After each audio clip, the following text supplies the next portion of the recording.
10, 9, 8, 7, 6, 5, 4, 3, 2, 1.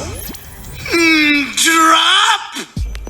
Hey everyone, and welcome to the very first episode of To Be Continued With. I'm your host, Mike Montalvo, and this is a channel where I share my 2 cents about comics, movies, and other cool stuff.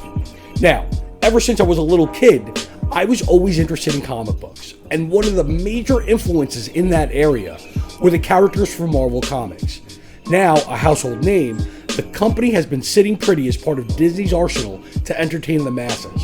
With a total of 23 movies that have culminated in Avengers Endgame, this sets up a new phase for Marvel and Disney, which will expand and venture into the beginning of what some might call utter madness. Phase 4 is starting off in a new way and will kick off Marvel's first installment on Disney's streaming service with a show entitled WandaVision. As the name implies, it's going to focus on the characters of the Scarlet Witch and Vision, which are respectively played by Elizabeth Olsen and Paul Bettany.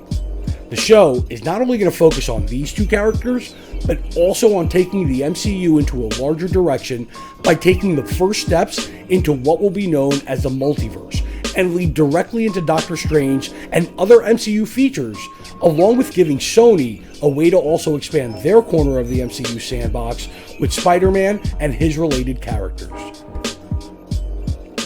To kick things off, let's just start at the very beginning, since the episode starts with a great old-school Dick Van Dyke Show type intro. It shows Wanda and Vision arriving in town after their wedding because they're seeking a quiet life away from the big city. Once the show begins, we see Wanda in the kitchen using her magic on some dishes, and when Vision walks in, one of the dishes is smashed against his head.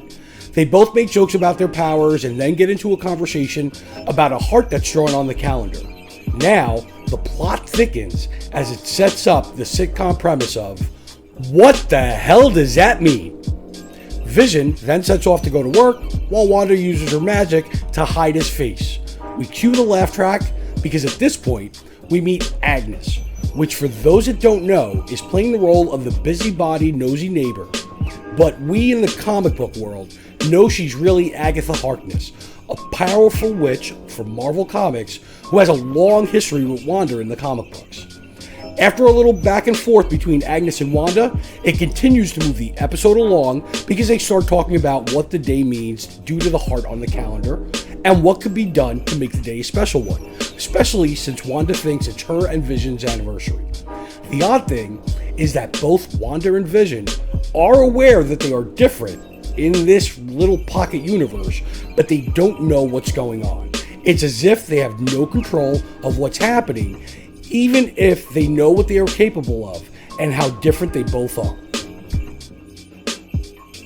At this point, we then catch up with Vision, who's at work at a tech company. For some weird reason, Vision is working at a super speed to complete all of his work. Once done though, he does place all of his work on his coworker's desk and starts a conversation about what they actually do there. His coworker doesn't really know, but acknowledges that since Vision started, productivity has gone up over 300%. More jokes at this point are thrown around about Vision being human, and then we meet his boss, Mr. Hart. We actually find out that Vision is hosting dinner at home for his boss and his wife, which is why there's a heart drawn on the calendar. Get it?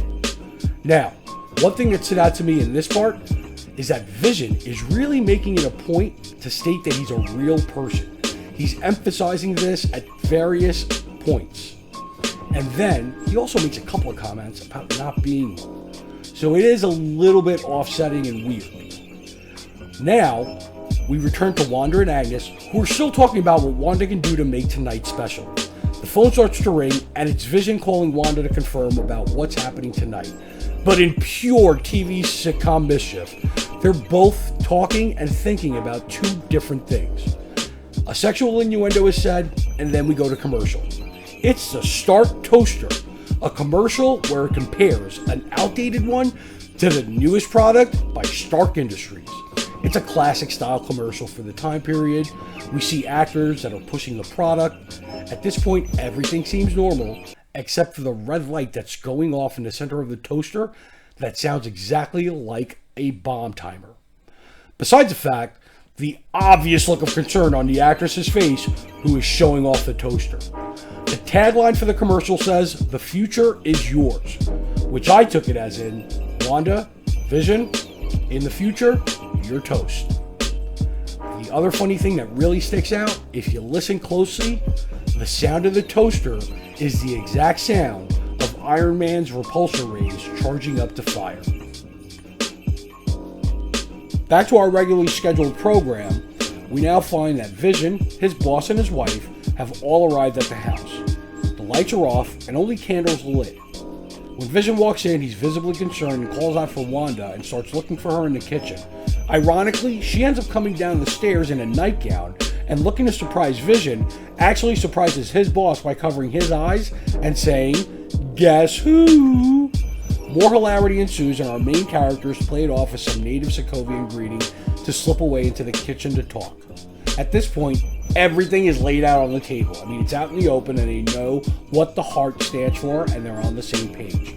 Wanda uses her magic to change outfits after saying that she has an idea, calls Agnes over to help out, and throughout this, more comments are made about Wanda and Vision, their powers, and the obvious snap comment that references what happened in Infinity War.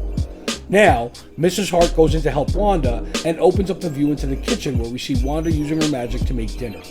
Vision starts freaking out and distracts the guests by singing Yakety Yak, which is a song he heard earlier in the day at work. Wanda, messing up dinner, starts using her magic to fix things, but just makes things worse by hexing the chicken and burning it, then turning it into eggs. Basically two totally different extremes. After that, she then sends two lobsters out the window when being startled by Vision, who's making his way back into the kitchen. Now, the Harts then start complaining about being hungry. Wanda distracts him this time, which then leads to Agnes knocking on the front door and dropping off a pineapple for the upside down cake. Or is it bundt cake? Either way, I'm getting fucking hungry. Mr. Hart now starts to scold Vision, and we see the dinner table being set up by magic behind them. Dinner is actually breakfast, and they make a toast. At this point, all the comic book geeks have a heart on because they're all spotting the House of M wine. At dinner, things start getting a little bit weird because they're asked, "Where did you move from? What brought you here? Why don't you have any children yet?" Wanda starts to stumble on what to say and is then grilled by Mr. Hart, who then begins to choke. His wife starts off saying "stop it" in a very joking way, which then quickly turns into a plea for help, while staring straight at Wanda, who is breaking character in a fourth wall type of way, telling Vision to help him. Vision then uses his powers and phases through the piece of food that's lodged inside of Mr. Hart and taking it out, then saving his life. The tone shifts back to normal, and it's like everything is wrapped up in 30 minutes, which is actually the point. Wanda and Vision are trying to live a simpler life, and the way sitcoms worked was by having everything that has been going on go back to normal and have a happy ending in 22 minutes, 30 if you count commercials. Vision's boss is happy and states that they will talk about the promotion tomorrow, and as they leave, one of the lobsters from before ends up stuck on the front door, where Mrs. Hart says, "That's an interesting door knocker." Now with the dinner party over, they let their guard down.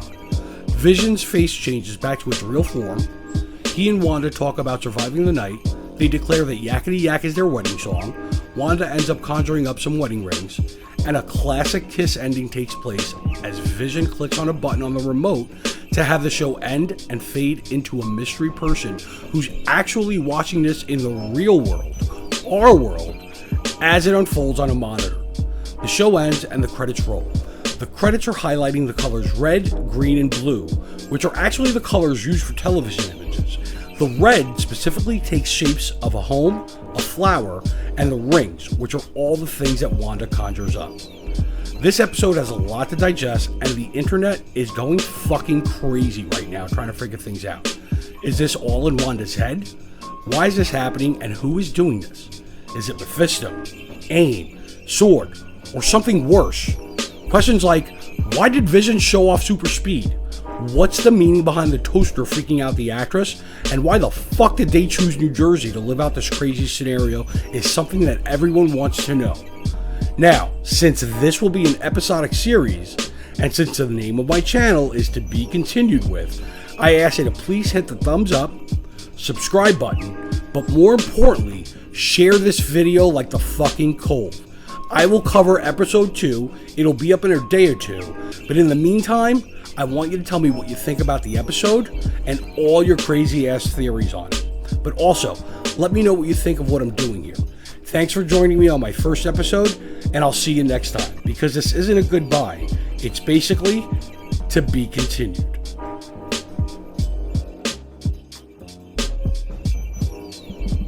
Now, if you've been vibing to the beats in the background, I need you to do me a quick favor. Check out my boy, Bobcat the Legend.